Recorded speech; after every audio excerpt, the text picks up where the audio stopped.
Hey guys, welcome back to another Parts Factory Australia installation tutorial video.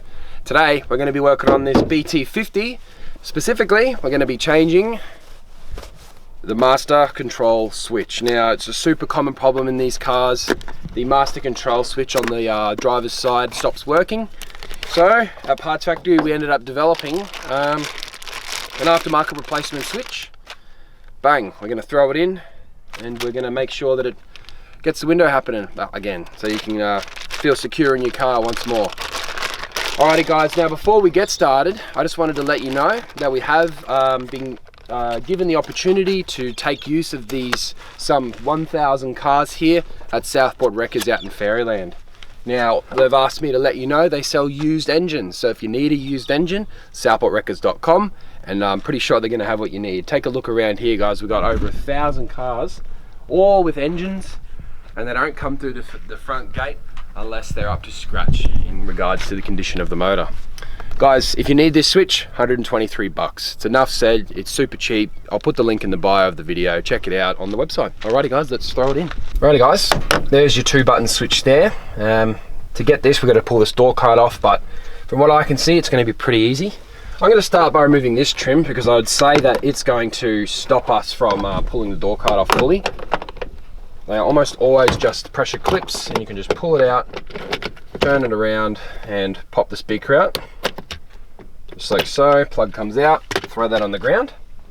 Now, there's almost always a little flap inside here that covers up a screw, so we're going to just have a look here, see which way is the best way to do it. If you can, use a plastic pry tool. This is a wrecker car, so I don't have to be too careful. If you use a plastic pry tool, you won't scratch, you know, and damage anything. So this little cap in here is literally just a pressure cap. To do it, I used a flat edge screwdriver, put it in this side, just gave it a twist, and the whole thing popped out. It's not the best design because usually there's a little point that you can put your tool in without damaging anything and pop it out, etc, etc. But this car, there isn't. So you got a Torx bit in here, and then next will most likely be a little bit of carpet in here. So there it is there, and that covers up another Phillips head. So now we have access to 2 Phillips heads and 1 Torx bit. Why they do that, I have no idea. All right, so I'm going to start with the Phillips head in here. You can actually just loosen it off and leave it in there. You got one in the center of the door here, one here. You got 2 screws. I'm going to put them in there. I'm going to now grab this one, put it in there as well, and now I'm going to get that Torx bit, and then this door card should peel off. Now I'm going to pull this little Torx bit out here, and then we can put all the bolts in there. And you run your hand around and you find something to grab, which there isn't anything. So if there's nothing to grab, you've got to use a flat edge screwdriver, gently come down here, stab it in, and just get it to pop. The later the car, the harder it is to pop. Holy. Believe it, that's how it's done. So they all pop out at once clearly. Coming around the edges, and then you can just go straight up into the air, and then you're in. So at this point, if you have a look on the back of this door card, you've just got to move this little bit of cardboard out of the way, and hopefully we can get to the plug on the back of the switch and unplug it without breaking anything. Here it is here, you got 1, see that? Yep. And you got 2 here, and there's actually a 3rd one just there. And there's your door card. Right, so your 3rd plug is for your mirror switch. Your 2 plugs are for the switch itself. So it's now time to take that out of the housing there. So you're going to swap back to your Phillips head screwdriver. And you're going to get the hell out of the grass. Find yourself a nice 323 to work on. You can put your, if you've got a car that you're really trying to keep look after rather, put a nice little sheet or a doona down. Otherwise you might run into some scratches and whatnot. Right, so we've got a Phillips head screw. 1, 2, and 3, and it really is that easy. I'm actually pretty impressed with the design. Sometimes they can be much harder than that to accomplish. And there it is there, guys. You can pick your old switch, throw it away, you go and grab your new switch, and of course throw it into the door card. Now I'm going to be putting this same one back in. I'm not going to put my new switch in this car that's never going to drive again, but I'm sure you've sourced your switch, and if you haven't yet, click the link in the bottom of the description of the video, click it, I'll send it to you. It's overnight express. There's really nothing more to be said with that, guys. So right, let's throw the switch back in. Same thing in reverse, straight up in there.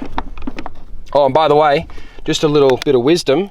What you can do right now, before you put all this back together, take your new switch and plug it directly into the harness and make sure it works. There's no point putting a faulty switch in, or if you haven't actually diagnosed it properly, you can do that before you go through all this work, etc, etc. You might need a window reg, you don't know.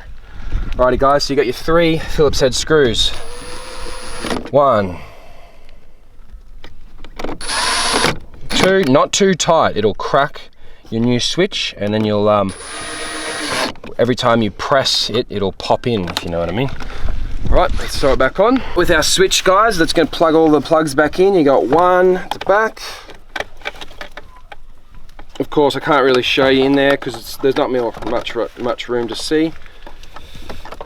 1, 2, and 3, and then the door handle one. Super easy. It's actually quite a nice design. They literally just, you might probably want to show them this. They literally just tuck in, and you can literally just pop it in, and that's actually it, which is convenient for us. And then make sure this little plug is up in the air, not tucked in, because you'll be taking it all back off again and redoing the job. You just got to get this door card to sit over the top of this trim all the way down, and once it's sitting flush, you should be able to feel the clips around the edge kind of go into their female companions around the edge all the way. Some clips might be broken. Sometimes it's inevitable that some break, but hopefully there's enough so as you smack it around the edge, it tucks in firmly and is strong again, like at the start of the video. Okay, remember our screws, we put them all in here. You grab what is it, 4? Yep, 4. So the Torx bit went in the door handle. It's one of the most important because you're going to be reefing on that door handle every day. You want to make sure that that one goes in, and this one. Torx bit. See how it pulls that in nice and flush. Your door handle's working. Now switch back to the Phillips head. And you got your silver one down in here, which is actually a threaded bolt. A bit stronger than these self-tapping screws that go at the bottom. 1 and 2. Okay, now don't forget, you have your little clip in here, which you can literally, it's going to be much easier to put it back together now. Pushing it in, that's it there. A little bit of fancy carpet. Work out the shape, it looks like it's the angle to the back of the door. And then of course your last little speaker tweeter plug, you plug in, which might be hard because this wiring loom's actually not very long. I'm going to give it a little bit of a tug, not too much, to get some extra length out of it. And hopefully you can just plug her in, turn it around, line up the little clips on the inside, and then just go like this. Job complete. Alrighty guys, all done. It really was that easy. Now I wanted to point out, just before we wrap this video up, imagine paying a mechanic $300 genuine plus an hour and a half labor just to put that switch in that we've accomplished all on our own from the comfort, hopefully, of your own garage, which is just absolutely incredible, guys. Now, if you have appreciated the video, make sure to give it a thumbs up. And if you're interested in this type of content, such as DIY vehicle repairs, maybe you're a dealer, car salesman, etc., etc., definitely subscribe to the channel, guys, because we've got infinite number of videos coming into the future. I'll teach you how to do pretty much anything all by yourself, the right way and the fast way. Alrighty, guys, my name is Lucas Strabs. Thanks for watching, and I'll see you next time.